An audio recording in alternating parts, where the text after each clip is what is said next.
Olá, graças e paz a todos.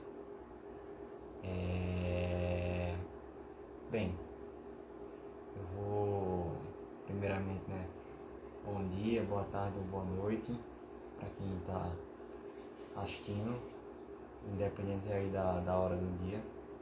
Mas queria tratar hoje sobre um assunto muito relevante, né? Que é justamente algo que leva o nome dessa página, né? Caso você veja aqui caindo de paraquedas, né? Eu sou o administrador dessa página aí que você está vendo, o blog Kenosis. E essa palavra, né, muitas vezes pode gerar dúvida, né? Até recebi uma vez alguém perguntando, o que quer dizer isso aí? Tal. E enfim, eu vou trazer isso aí porque existe um significado, né? Eu não coloquei esse nome aí apenas porque eu achei bacana, mas existe toda uma narrativa, né? uma narrativa verídica, melhor dizendo, e tudo vai ficar melhor sobre aquilo que nós vamos falar hoje. E o texto que vai tratar bem sobre esse assunto está lá em Filipenses capítulo 2, versículo 5, que diz assim: tenham a mesma atitude demonstrada por Cristo Jesus. Embora sendo Deus, não considerou que ser igual a Deus fosse algo a que devesse se apegar. Em vez disso, esvaziou a si mesmo, assumiu a posição de escravo e nasceu como ser humano. Quando veio em forma humana, humilhou-se, foi obediente até a morte e morte de cruz. Verso 9. Por isso Deus o elevou ao lugar de mais alta honra e lhe deu o nome que está acima de todos os nomes, para que ao nome de Jesus todo joelho se dobre, nos céus, na terra e debaixo da terra, e toda língua declare que Jesus Cristo é o Senhor, para a glória de Deus o Pai. Amém? Então, aqui a gente está diante de uma definição fantástica que o apóstolo Paulo dá sobre a ação de Cristo. Ele faz um paralelo muito especial, né? Sobre, olha, tenha a mesma atitude de Cristo, que mesmo sendo Deus, não considerou que isso fosse algo a se apegar. Então, ele tá tratando aqui sobre o fato de nós não nos apegarmos aos nossos fatores que nos podem levar a uma zona de conforto ou destaque dentro da sociedade, ou seja, a nossa famosa zona de conforto, né? Essa zona de conforto ela pode ser alcançada ou ser causada por uma série de fatores, né? Pode ser a questão financeira, a questão social, enfim, família. Então tudo isso pode nos levar a uma zona de conforto. Poxa, eu tenho uma vida estabilizada, né? Então eu posso dar uma segurada nisso, posso fazer aquilo. Não. Ele lhe dá o maior exemplo que justamente sobre esse fato, né? Ele dá o maior exemplo possível, que é o de Jesus, que você que aí que é rico, você que tem uma posição social estável, olha, não se compara a você não. Não olha para você não. Olha para Cristo, que mesmo sendo Deus, né, se esvaziou de si mesmo. Ou seja, é um convite a nós nos esvaziarmos de nós mesmos. E por que nós devemos nos esvaziar de nós mesmos? Muito simples. Quando você pega um copo e ele está cheio d'água e você quer colocar café, o que acontece se você colocar café dentro desse copo que já está cheio d'água? Todo o café ele vai transbordar, né? Vai misturar lá com a água, o líquido vai ultrapassar o suporte né, aquilo que a caneca, ou o copo, ou a xícara suporta, e vai gerar uma grande sujeira, né? Então, o que é que você tem que fazer primeiro? Você tem que esvaziar a xícara, o recipiente, para só então adicionar o café. Da mesma forma, a gente tem que nos esvaziar de nós mesmos. E o que é que seria esse esvaziar de nós mesmos? É de fato colocar todas as nossas convicções aos pés da cruz. É deixar de lado todo o egoísmo, toda a questão da bajulação, autobajulação, do orgulho. Né? Tudo isso a gente tem que, de fato, deixar de lado, se nós de fato queremos, ou melhor, quisermos ser cheios por aquilo que o Senhor pode nos dar. E o que é que o Senhor pode nos dar? O Senhor ele tem algo fundamental, né? Algo que é necessário para todos nós.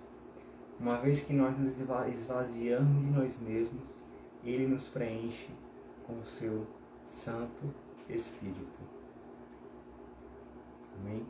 Então, o Santo Espírito de Deus é justamente aquele que vai, uma vez que a sua obra é enraizada dentro do nosso interior, é justamente Ele que vai nos fazer produzir dentro de nós os seus frutos.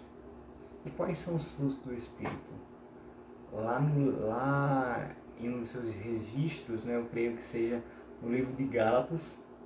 O livro de Gálatas fala uma lista, né, longanimidade, temperança. Então, todos esses fatores são os frutos que são gerados, ou melhor, o fruto do Espírito, né? Porque uma vez que todos os elementos que ali estão compõem um único fruto, né? Então, se a pessoa de fato ela tem o fruto, todos aqueles itens já estão acoplados nela. Não tem como você ter um e não ter o outro. É impossível isso acontecer.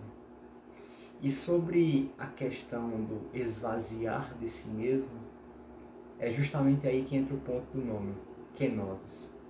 Kenosis é um termo grego que vai justamente definir, ou melhor, que é justamente o termo que leva, que equivale a esvaziar-se no texto original. Kenosis quer dizer esvaziar-se, no entanto, sem perder a sua essência. Jesus Cristo, ele esvaziou-se de si mesmo, ele deixou todas as suas regalias celestiais, mas em nenhum momento deixou de ser Deus. Em nenhum momento ele deixou de ser um com Deus. Em nenhum momento ele deixou de ser quem de fato ele era. Jesus Cristo se vestiu de pele e carne, mas ele não agiu como um homem caído e caiu em pecado. Jesus Cristo em nenhum momento desagradou ao nome de Deus. Em nenhum momento ele fez algo ao Pai que pudesse duvidar, né, ou que pudesse de fato pôr em risco a missão a qual ele foi designado a fazer. Né? Até mesmo no maior ponto de estresse, que foi lá no Getsemane, ele suou sangue, né? Basicamente sofreu ali como homem, mas em nenhum momento ele falou: Senhor, se possível for, afaste de mim esse cálice, mas que seja feita a tua vontade. A gente não pode medir, fazer aquilo que Deus faz apenas quando nos convém, né? Porque fazer aquilo que Deus, ou melhor, aquilo que Deus pede para nós fazermos, quando a gente tem vontade de fazer aquilo, é até fácil.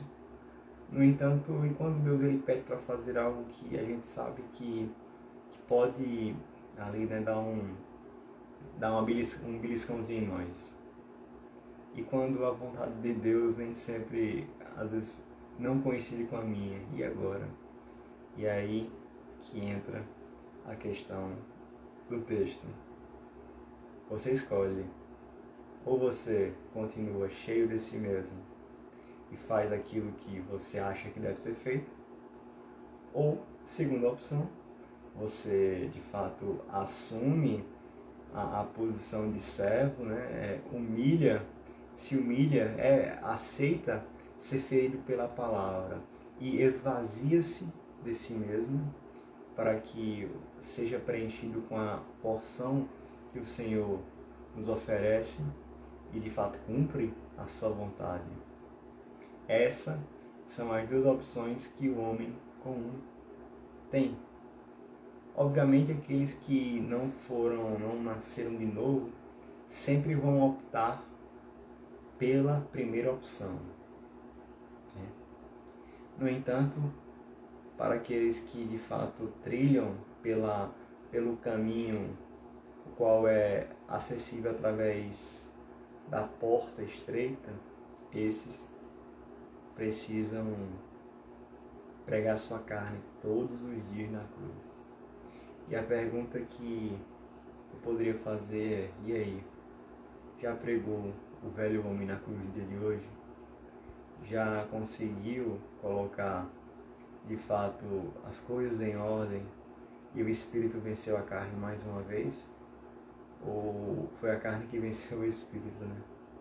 Porque para nós, de fato, vivemos nesse dilema, né? Entre a carne e o Espírito, mas no entanto o Senhor ele não nos deixa lutar sozinhos, porque isso seria uma guerra injusta, né? Nós perderíamos facilmente.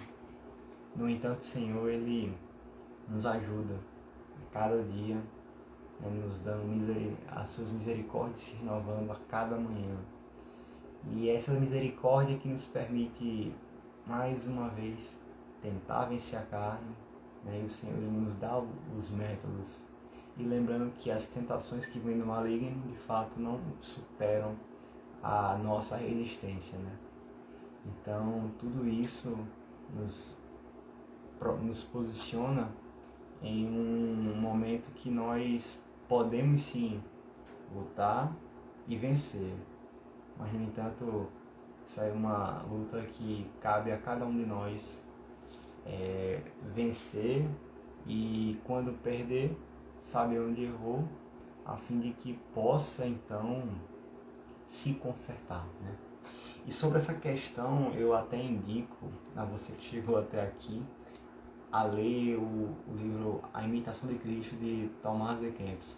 É um livro fantástico que dá muitas nuances, né, sobre como você pode então, é uma série de, quase um livro que aconselha o cristão a de fato se humilhar perante o Senhor.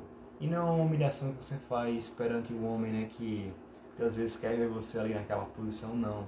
De fato, o Senhor, essa posição de humilhação ao Senhor é totalmente diferente, porque uma vez que você se humilha muitas vezes para conseguir algo, mas quando você faz isso perante o Senhor, ele não vai pisar em cima de você, pelo contrário, ele vai de fato acolher a sua pessoa. E em Salmos a gente ouve o salmista Davi dizer que o Senhor o que de fato alegra o Senhor é um coração quebrantado e contrito, é um coração humilhado que percebe a sua real condição e não mascara isso, sabe? A gente vê muito isso nas relações humanas, né? A questão da máscara, da hipocrisia, mas de fato o Senhor ele não se alegra com isso. O que de fato vai alegrar o Senhor é justamente essa questão do coração limpo, 100% limpo, do coração quebrantado. Então é isso que nós devemos, como cristãos, fazer. Devemos andar por este caminho de quebrantamento, de contrição de coração, porque de fato nós, caso nós vivamos dessa maneira, Deus sim ele se alegra, Deus ele vai de fato ficar contente, satisfeito com a nossa conduta. E uma vez que nós agradamos a Deus, né, é algo que de fato deve ser a nossa prioridade. Como eu falei lá atrás, sobre a guerra, cada vez que nós de fato nós renunciamos à nossa carne, nós fortalecemos o Espírito. E além disso, nós alegramos a Deus. Deus fala, esse é meu filho. De fato, alegra verdadeiramente o coração do Pai. Olha só, você não está buscando alegrar apenas o coração de uma pessoa, de um pai, de uma mãe, de um irmão, enfim, mas do próprio Deus, Criador de todas as coisas. E veja que ao olharmos novamente para Cristo, o Senhor Jesus, ele alegra o coração do Pai ao quê? Ao de fato se humilhar, ao se quebrantar, ao renunciar à sua posição no céu. Porque veja, se Jesus então quisesse simplesmente não vir a terra, ele poderia, mas no entanto ele amou a criação. E Jesus ele estava lá atrás, no momento da criação. De fato, em João 1 fala que no princípio era aquele que é a palavra. A palavra estava com Deus e era Deus. Por meio dele, de Cristo, Deus fez todas as coisas e nada existiria se não fosse por ele. E mais à frente fala que ele é a luz que brilha sobre a escuridão e as trevas não conseguiram deter. Veja que Jesus ele foi alguém fundamental na criação. Deus disse o haja, e o haja criou forma e se fez. Então veja como isso é fundamental, como que alguém com dessa envergadura se humilha dessa maneira e veste a pele humana. Então, para encerrar, eu não tenho ideia de quanto tempo eu estou aqui, mas acho que já posso caminhar mais para o final. No entanto, o que eu queria de fato deixar é de fato essa exortação e esse apontamento sobre a necessidade de fato nós andarmos pelo caminho estreito. Ele é dolorido, pode ser que as coisas pareçam sair do trilho a qualquer momento, às vezes pode parecer. No entanto, apesar da viagem não ser tão segura, o Senhor ele nos permite chegar em um pouso seguro, em um pouso tranquilo, justamente em seus braços, e repousarmos então toda a eternidade com Ele, adorando e celebrando a sua existência, os seus atributos e aprendendo mais e mais e mais sobre Ele. Porque a vida na eternidade é justamente sobre isso. Aprender mais e mais sobre Ele. Porque muitas vezes os cristãos acham que a vida no céu é uma chatice, mas não é de fato. Porque vai ser tanta novidade que toda a eternidade acho que vai ser até pouco para nos deleitarmos dentro dos atributos divinos.